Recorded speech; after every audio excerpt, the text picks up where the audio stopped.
ज़िंदगी बचाना है तो हर इंसान को अपनी सुरक्षित दृष्टि से चलना चाहिए। ये डिस्टेंस बरकरार करके ही एकमात्र अभी तक इसका उपचार है। अगर लॉकडाउन ही अगर एक उपाय था इनका बचाव का, तो फिर लॉकडाउन में बीच में छूट देने का क्या मकसद था? देखना है तो कार्य तो करना पड़ेगा, बीच बीच में इसी तरह लॉकडाउन होते रहेगा। बिहार में सभी गरीबों को राशन मिल रहा है। जदयू में महादलित के जो भी लोग हैं उनका क्या स्थान है, उनका वजूद क्या है? देखिए, पहला मुख्यमंत्री हैं जिसमें अंबेडकर जी के बाद अगर कोई विश्वास किया है तो माननीय नीतीश कुमार जी पर किया है। माननीय नीतीश कुमार परिवार नीतीश कुमार के लिए एक पैर पर खड़ा रहेगा।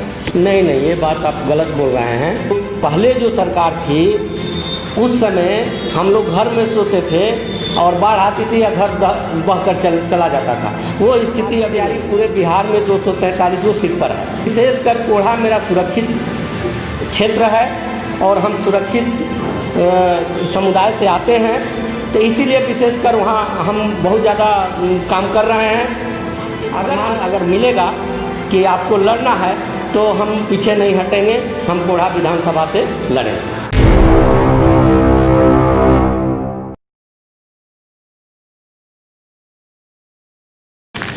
नमस्कार, मैं साहिल सांवरिया और आप देख रहे हैं स्क्यू मीडिया। लॉकडाउन 2.0 शुरू हो चुका। जगदीश प्रसाद पान ये महादलित प्रकोष्ठ से बिहार प्रदेश उपाध्यक्ष भी हैं। हम उन्हीं से जानेंगे कि इस लॉकडाउन 2.0 का क्या मकसद है, आने वाले विधानसभा चुनाव को लेकर उनकी क्या रणनीति है। आपका बहुत बहुत स्वागत है हमारे चैनल में। नमस्कार। सबसे पहले मैं आपको भी धन्यवाद देना चाहता हूं कि आपने अपना बहुमूल्य समय हमारे जैसे खर्चकर्ता के पास आए और हमसे मुलाकात किए। लॉकडाउन 2.0 से कटिहार में भी देख रहे हैं लागू हो चुका है 20 तारीख तक, और पूरे बिहार में 31 जुलाई तक जो है लॉकडाउन रहेगा पूरे बिहार में पूर्ण रूप से। पहले भी लॉकडाउन था और अभी लॉकडाउन जो 2.0 है, दोनों में क्या अंतर है सर? देखिए, ज़िंदगी बचाना है तो हर इंसान को अपनी सुरक्षित दृष्टि से चलना चाहिए। ये लॉकडाउन का मेन उद्देश्य है कि आप सुरक्षित रहें और सुरक्षा दृष्टि से देखते हुए सभी कार्य को करें और बिना मास्क लगाए, बिना सुरक्षा के बाहर न निकले। अगर आपको बहुत ज़्यादा ज़रूरी है तभी बाहर निकले। क्या आपको लगता है कि लॉकडाउन ही एकमात्र जरिया है कोरोना से बचने का? देखिए, लॉकडाउन नहीं, सोशल डिस्टेंस बरकरार करके ही एकमात्र अभी तक इसका उपचार है कि आप सोशल डिस्टेंस बना के रखें और सुरक्षा दृष्टि से रहें और अपना काम भी करें। सर, अगर ऐसा है तो पहला लॉकडाउन के बाद जो बीच में लॉकडाउन में छूट दिया गया है और उनके बाद जो कोरोना का लगातार जिस तरीके से एक तरीके से भूचाल आ गया, फिर से लॉकडाउन लगाना पड़ा। अगर लॉकडाउन ही अगर एक उपाय था इनका बचाव का, तो फिर लॉकडाउन में बीच में छूट देने का क्या मकसद था? देखिए, बिना कार्य किए हुए ज़िंदगी बच नहीं सकती है। अगर ज़िंदगी बचाना है तो कार्य तो करना पड़ेगा। हमको इसी में एहतियात बरतते हुए सभी काम करना है। बीच बीच में इसी तरह लॉकडाउन होते रहेगा और जब तक इसका मेडिसिन नहीं आ जाता है तो ये चलते रहेगा। इस लॉकडाउन के वजह से जो गरीब तबके के लोग हैं और ख़ास करके दिहाड़ी मजदूर है, रिक्शा चालक है, ठेला चालक है और जो भी सड़क पे सोने वाले लोग हैं, उन पे जो प्रभाव पड़ेगा, उनके प्रभाव को दूर करने के लिए सरकार क्या कदम उठा रही है? देखिए, हमारे माननीय नीतीश कुमार जी बिहार में सभी गरीबों को राशन मिल रहा है और भी बहुत सारे मनरेगा में काम चल रहा है। जो बाहर से आए हैं बागवानी में उनके लिए काम दिया गया है। हर पंचायत से, हर प्रखंड से लोग काम कर रहे हैं। इसमें हमारे मुख्यमंत्री नीतीश जी हरदम तत्पर रहते हैं कि जो भी गरीब लोग हैं उनका काम कैसे चले, वो खुशहाल कैसे रहें, उस पर वो काम कर रहे हैं। जदयू में महादलित के जो भी लोग हैं उनका क्या स्थान है, उनका वजूद क्या है? देखिए, ये बिहार के पहला मुख्यमंत्री हैं जिसमें अंबेडकर जी के बाद अगर कोई विश्वास किया है तो माननीय नीतीश कुमार जी पर किया है। माननीय नीतीश कुमार जी जितना दलित महादलित तो छोड़िए, सभी वर्गों के लिए उन्होंने किया है। तो इसीलिए हम लोग नीतीश कुमार पर आस्था रखते हैं। वो हमारे शुभचिंतक हैं। हमारा दलित महादलित परिवार नीतीश कुमार के लिए एक पैर पर खड़ा रहेगा। सर, दलित महादलित के जो भी लीडर उभर रहे हैं उन पे आरोप लगते हैं कि वो सारे जो महादलित के कौम हैं उनको ठगने का काम करते हैं। वो अपने आप को लीडर साबित करके पूरे समाज को धोखा देते हैं। उनको जो पूर्ण रूप से दलित महादलित को मिलना चाहिए योजनाओं का लाभ, वो नहीं मिल पाता है। देखिए, बेरोजगारी की संख्या बहुत ज़्यादा है और सरकार दे रही है, सरकार कर रही है, लेकिन जिस तरह का योजना है सरकार का वो धरातल पर भी जा रहा है, लेकिन उसमें जागरूकता अभियान चलाने की ज़रूरत है। हमारे जैसे लोग, हम लोग तो पंचायतों में जाके नीतीश कुमार जी का जो भी योजना है हम लोग पंचायत में जाके बूथ पर जाकर सभी लोगों को बताने का काम करते हैं और बताते भी हैं। सीमांचल में हर साल बाढ़ आती है और सरकार दावा कर रही है कि बाढ़ की तैयारी को लेकर सरकार और प्रशासन बिल्कुल सचेत हैं, तैयारी कर रहे हैं।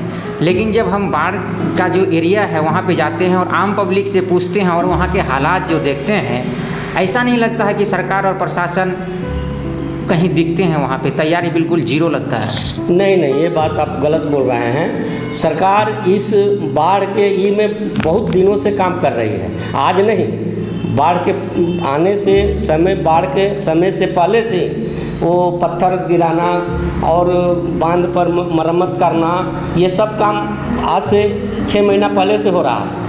और रही सवाल कि आप जो पहले जो सरकार थी उस समय हम लोग घर में सोते थे और बाढ़ आती थी या घर बहकर चला जाता था, वो स्थिति अभी नहीं।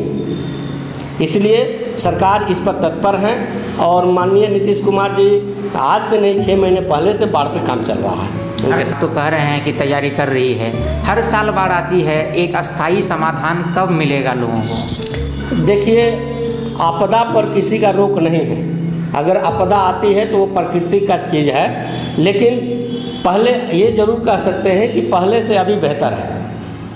इसलिए कि चूँकि जिस हम लोग क्षेत्र में हैं, ये तराई क्षेत्र बाढ़ इलाका है और नेपाल से पानी आता है, तो कहीं न कहीं इस पर काम चल रहा है और बहुत जल्द वो भी स्थिति ख़त्म हो जाएगी। पहले के बनस्पत अभी बाढ़ कम है। सर, आपके आला कमान से लेके निचले तबके का जो भी लीडर हैं जदयू में, वो एक ही बात बोलते हैं कि प्राकृतिक आपदा है।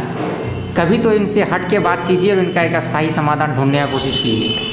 नहीं, कैसे नहीं हो रहा। आप देख लीजिए, हर जगह गंगा कटाव के पास पत्थर गिराना। देखिए, इंसान के हाथ में काम करना और काम कर रहा, आपको काम दिखनी भी चाहिए। बहुत ऐसी योजना सरकार की है जो सफल है। आप लोग का भी काम है, कर्तव्य बनता है कि जो सरकार का किया हुआ कार्य को पब्लिक के सामने लाएं, क्योंकि इस मामले में हमारी सरकार बहुत ही तत्पर है। आप जो है कोढ़ा विधानसभा क्षेत्र के लिए काम कर रहे हैं, आप जो है किताबें वगैरह भी बांटने का काम कर रहे थे कोढ़ा विधानसभा में, तो क्या तैयारियां हैं इलेक्शन? क्या आप ऐसा मान के चलेंगे कोढ़ा विधानसभा से इस बार जो है आप टिकट लेके आ रहे हैं? देखिए, हमारी तैयारी पूरे बिहार में 243 सीट पर है। रही सवाल कोढ़ा की, तो कटिहार जिला के रहने वाले हम हैं और कोढ़ा में भी काम करते हैं। कटिहार जिला के सभी प्रखंडों में काम करते हैं, लेकिन विशेषकर कोढ़ा मेरा सुरक्षित क्षेत्र है और हम सुरक्षित समुदाय से आते हैं, तो इसीलिए विशेषकर वहाँ हम बहुत ज़्यादा काम कर रहे हैं। अगर आला कमान की फरमान अगर मिलेगा कि आपको लड़ना है तो हम पीछे नहीं हटेंगे, हम कोढ़ा विधानसभा से लड़ेंगे। कोढ़ा विधानसभा के वर्तमान विधायक के कामों को आप कैसे देखते हैं? देखिए, सबका काम करने का अलग अलग तरीका है और उस तरीका पर हम टिप्पणी करने नहीं जाएंगे, लेकिन इतना ज़रूर कहेंगे कि कोढ़ा विधानसभा के जो जनता है वो वर्तमान विधायक से दुखी है। अगर आप विधायक बनते हैं तो आपका 2-3 काम क्या होगा? देखिए, सबसे पहले हम लोग जो आए हैं राजनीति क्षेत्र में, चूँकि हम लोग नीतीश कुमार के विचार धारा पे चलने वाले व्यक्ति हैं और हमारा नीतीश जी का विचारधारा है न्याय के साथ विकास हो। अगर किसी के साथ अन्याय हो रहा है, दलित महादलित या और भी वर्ग के लोगों के साथ अन्याय हो रहा है, तो उसका न्याय देना हमारा कर्तव्य है। हमारे चैनल से बात करने के लिए बहुत बहुत धन्यवाद। आपको भी बहुत बहुत धन्यवाद।